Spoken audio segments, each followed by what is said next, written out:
Assalamualaikum warahmatullahi wabarakatuh. Halo teman-teman, perkenalkan kami dari kelompok 1 Fisika kelas 10J SMA Negeri 1 Kelari. Di video ini kami akan membahas materi mengenai pemanasan global.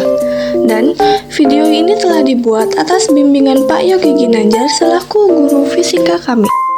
Sebelumnya, izinkan kami untuk memperkenalkan diri terlebih dahulu.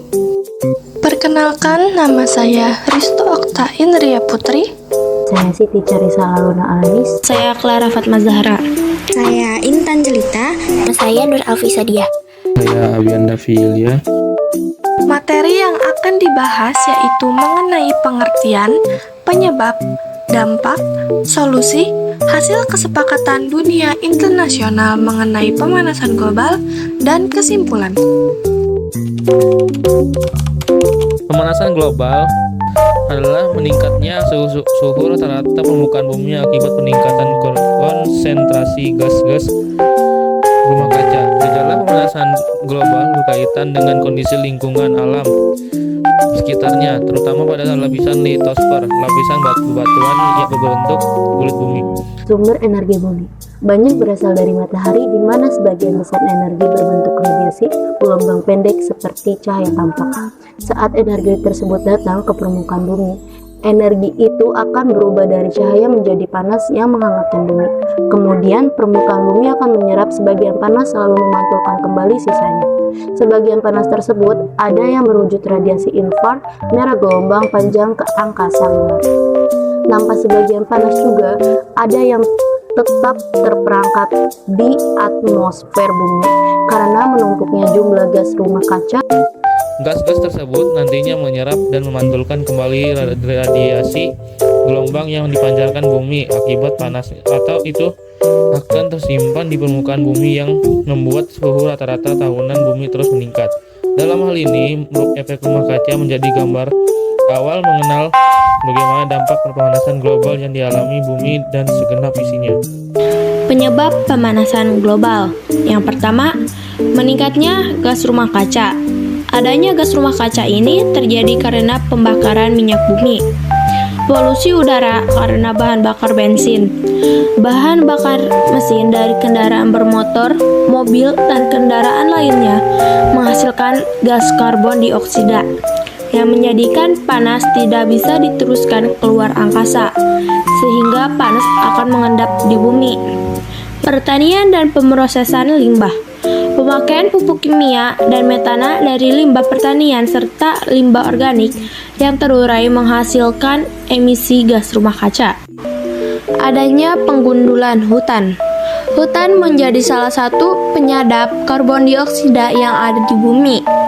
Jika hutan sudah semakin digunduli, maka karbon dioksida juga semakin lama semakin tidak ada yang bisa menguranginya. Dampak pemanasan global. 1. Kebakaran hutan. Kenaikan suhu udara yang tinggi dapat memicu terjadinya kebakaran hutan.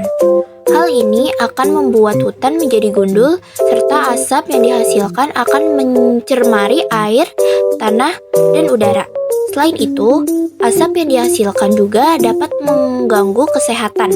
2. Mencairnya es di kutub. Naiknya suhu di udara dan di dalam laut akan membuat es di kutub bumi mencair dan akan meningkatkan volume air laut. 3. Terjadinya wabah penyakit. Karena kenaikan suhu akibat pemanasan global, sistem imun makhluk hidup akan menurun sehingga mudah terserang berbagai penyakit. 4. Krisis air bersih. Karena pemanasan global, sumber-sumber air di dalam tanah akan menguap dan tercemar sehingga krisis air bersih tidak dapat dihindari. Naiknya permukaan air laut disebabkan oleh mencairnya es di kutub bumi. Lama-kelamaan hal ini akan menyebabkan banjir di wilayah sekitar, bahkan dapat membuat pulau-pulau kecil tenggelam. Rusaknya terumbu karang. Pemanasan global akan membuat suhu dan keasaman air laut. Kedua hal ini akan membuat terumbu karang mengalami pemutihan dan lama-kelamaan akan rusak, bahkan hilang, sehingga membuat ekosistem laut menjadi tidak seimbang, serta flora dan fauna laut akan mati. Solusi untuk mengatasi pemanasan global. Yang pertama, melakukan reboisasi dan memperluas area tumbuhan hijau. Yang Yang kedua, memakai energi listrik secukupnya. Yang ketiga, membatasi kegiatan merokok. Yang keempat, tidak melakukan penebangan liar dan melakukan deforestasi atau penggundulan hutan. Yang kelima, mengurangi pemakaian batu bara, gasolin, atau bahan bakar organik lain. Lalu yang terakhir, mengurangi pemanfaatan produk yang mengandung chlorofluorocarbons serta menggantikannya dengan produk ramah lingkungan. Hasil kesepakatan dunia internasional mengenai pemanasan global telah dicapai melalui berbagai mekanisme dan dokumen penting.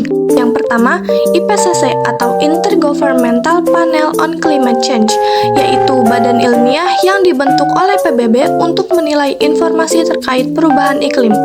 Laporan-laporan IPCC memberikan landasan ilmiah yang kuat bagi kebijakan iklim global.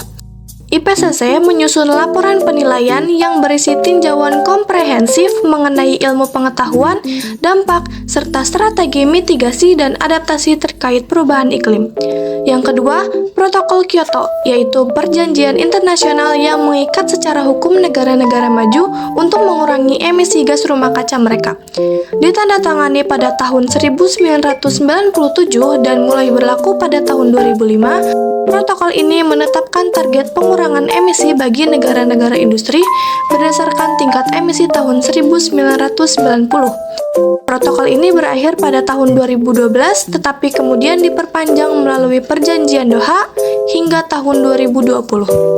Yang ketiga, APPCDC atau Asia Pacific Partnership on Clean Development and Climate, yaitu inisiatif multilateral yang melibatkan negara-negara di kawasan Asia Pasifik, termasuk Amerika Serikat, Australia, China, India, Jepang, Korea Selatan, dan Kanada. Inisiatif ini fokus pada kerjasama teknologi dan pengembangan energi bersih, serta tindakan untuk mengurangi emisi gas rumah kaca tanpa mengikat negara-negara peserta pada target pengurangan emisi yang spesifik. Yang keempat, SDGs atau Sustainable Development Goals, yaitu serangkaian 17 global yang diadopsi oleh PBB pada tahun 2015 yang mencakup berbagai aspek pembangunan berkelanjutan termasuk tindakan iklim. Tujuan ke-13 dari SDGs adalah Climate Action yang mendorong tindakan segera untuk memerangi perubahan iklim dan dampaknya. SDGs menetapkan kerangka kerja global yang lebih luas untuk mengintegrasikan upaya mitigasi dan adaptasi perubahan iklim ke dalam kebijakan pembangunan nasional dan internasional. Masing-masing dari inisiatif ini memiliki peran penting dalam membentuk kebijakan dan tindakan global untuk menghadapi tantangan perubahan iklim dan pemanasan global. Kesimpulannya, menghindari pemanasan global adalah tanggung jawab kita bersama untuk melindungi planet ini dan masa depan generasi mendatang. Setiap tindakan kecil, seperti menggunakan transportasi ramah lingkungan, mengurangi konsumsi daging, dan mendukung produk berkelanjutan, dapat berdampak besar jika dilakukan secara kolektif.